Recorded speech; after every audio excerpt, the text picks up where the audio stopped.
Uruguay say goodbye to this Rugby World Cup by fighting all the way against New Zealand. My name's Mark, let's talk rugby.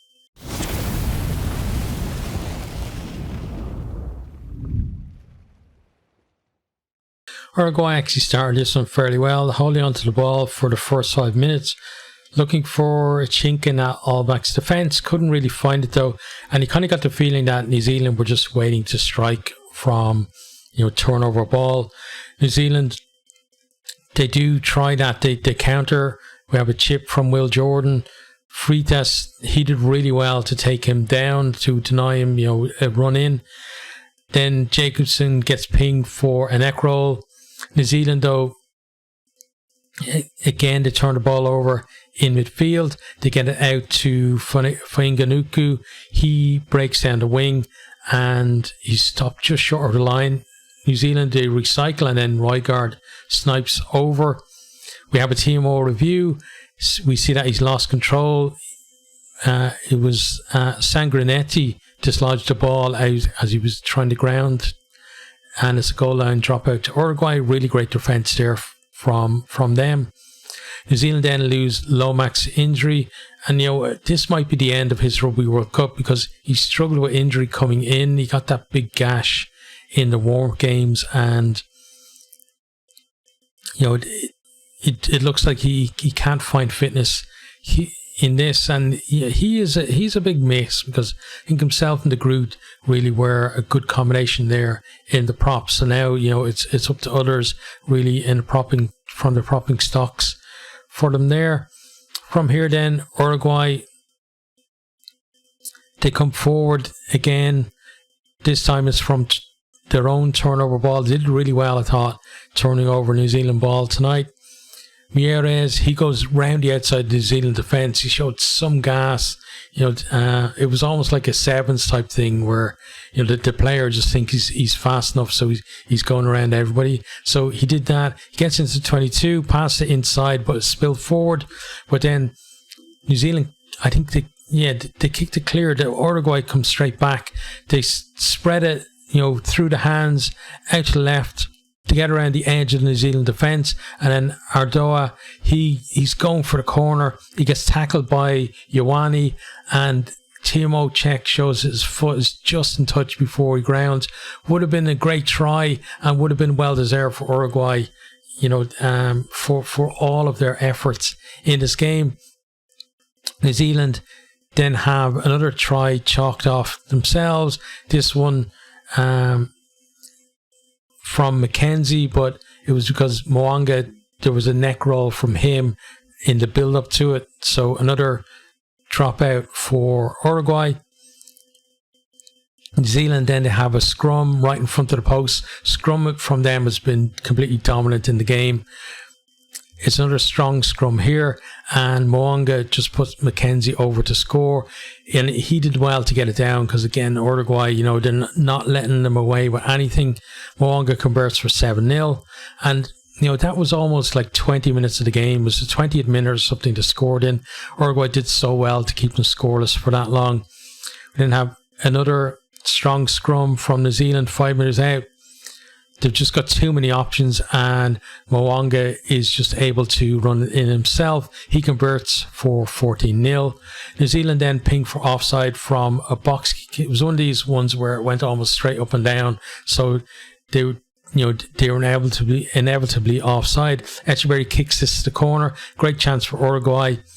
Then Lane Decker claims the line out in the middle of the line. New Zealand try to drive them all into touch, so Uruguay decide to move it. New Zealand are offside. We come back then for the penalty, back into the corner. They then try a trick move down the short side of the maul. Doesn't quite come off. Ball kind of, I think, hit New Zealander and went into touch, but it was basically forward off Jacobson, I think. So it's a scrum to them. Then get another scrum as New Zealand knock on again in the same kind of period of play. But as they attack off this scrum, then Villaseca, he knocks on, and New Zealand are able to clear it. And that was their biggest period of pressure that they had in the entire game. And, it deserved a try, but they just don't have that nous that, that teams like New Zealand have, to be able to get into that position and actually come up with the score when it really matters. But from here then, New Zealand, they break almost, straight after it, and they punish Uruguay. Mackenzie, great piece in it from him. Like he's going down the right wing and he's basically dancing with the touchline, just about keeps it in there. It's like a blade of grass or something that keeps him from touching the line. And then he lovely offload to Will Jordan, and Jordan goes in to score, converted by Mo'unga for 21-0. Ardoa then gets over the ball as Newell is hanging on. Penalty to Uruguay. And, Ardoa, he's been fantastic for Uruguay this entire tournament. And again today, such a menace at the breakdown. Always in there trying to poach, either turn the ball over or win a penalty. Echeverry, though, messes it up, misses touch, scrum back for New Zealand, and it was a great chance wasted there. And that's been Echeverry the entire tournament, really. Some good things, some bad things, and I talked about it in the preview of the game that he needs someone, a more experienced, like ex-player, to come in to that Uruguay setup, I think, and just help him to develop the skills that he needs to add to his game, and just to get that calmness in there as well, to be able to lead his team a bit better. But from here then, Will Jordan, New Zealand on attack, he chips through. Arata does really well to get there first, and then scoops the ball up on the run, but then he carries it back over his own line and he has to ground. So scrum 5, another great chance for New Zealand. Roygaard, this time with a nice step, just left his defender completely flat-footed, and he goes over for the bonus point try. Mo'unga misses the conversion, 26-0, and that was a halftime score. Into the second half then, Fletcher Newell goes over from close range early enough in the half. Nice step for a prop from him. Mo'unga hits the upright with the conversion, 31-0. New Zealand then beginning to find it a little bit easier to score. Lovely long pass from Jordan puts Whinga Anuku over to score. Mo'unga converts for 38-0. New Zealand, they're back at it again. Uruguay do really well to keep them out for, a whole bunch of phases, but eventually Mackenzie goes over. Mo'unga converts for 45-0. Uruguay then have a period of possession, don't really stretch New Zealand, and then they lose a line out on the edge of the New Zealand 22, and that was their last real chance in the game gone. Nice ovation then for Arata as he goes off at the end of his Rugby World Cup. He's been a real standout for Uruguay the whole tournament.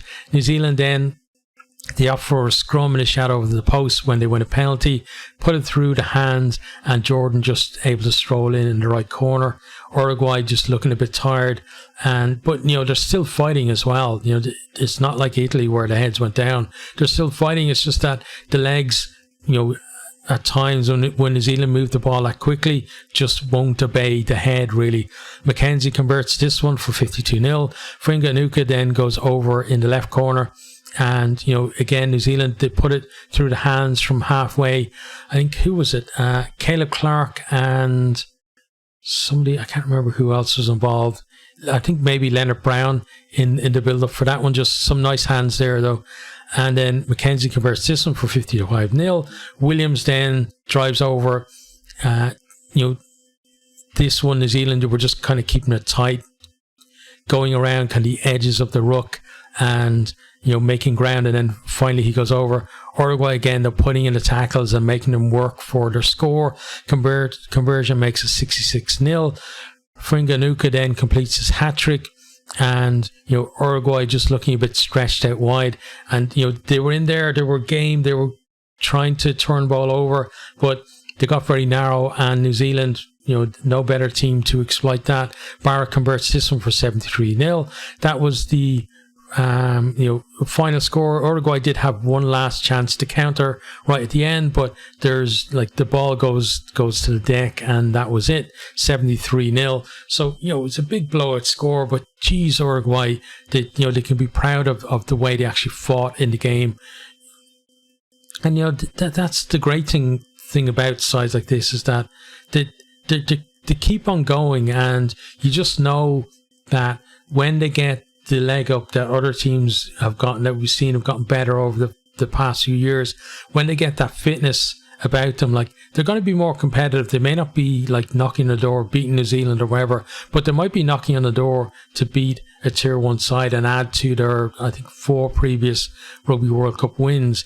And that's the positive thing, that there's so many teams now who, even though they're shipping big scores, they're playing with great pride, and they're playing with a smile on their face, and you just know that they're inspiring people back home as well, and creating a new generation that's going to do even better than them. And for New Zealand, it was a bit of a kind of a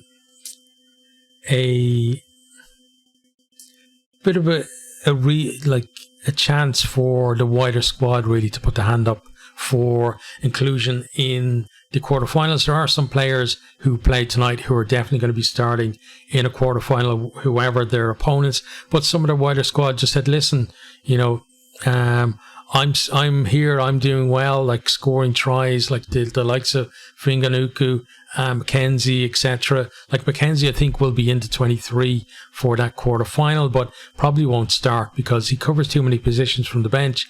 And I think with Barrett at 15, you got Jordan and Talea probably on the wings, and then you have Mwanga at 10. There really isn't space for him to start, but definitely at 23, he's going to give you so many options off that bench. And New Zealand, they're such a good team at, they never take the foot off the gas against when they get in this position. Other teams, other tier 1 teams, even brilliant tier 1 teams, they'll get maybe 30, 40, 50 odd points up, and then they'll take the foot off as the replacements come in. The other team will score a couple of tries, they might get one more, and they'll win by about 40 odd points. But New Zealand just keep on going and adding those points, and because of the depth that they have, the players coming off the bench aren't that much step down to the players who are starting, so there's no dip in the quality of their play either, so they're able to go through when teams tire a lot better than most of the other tier 1 teams. But it's a great win for them. Now they turn to the quarter final, and we're all wondering who they're going to play in that one.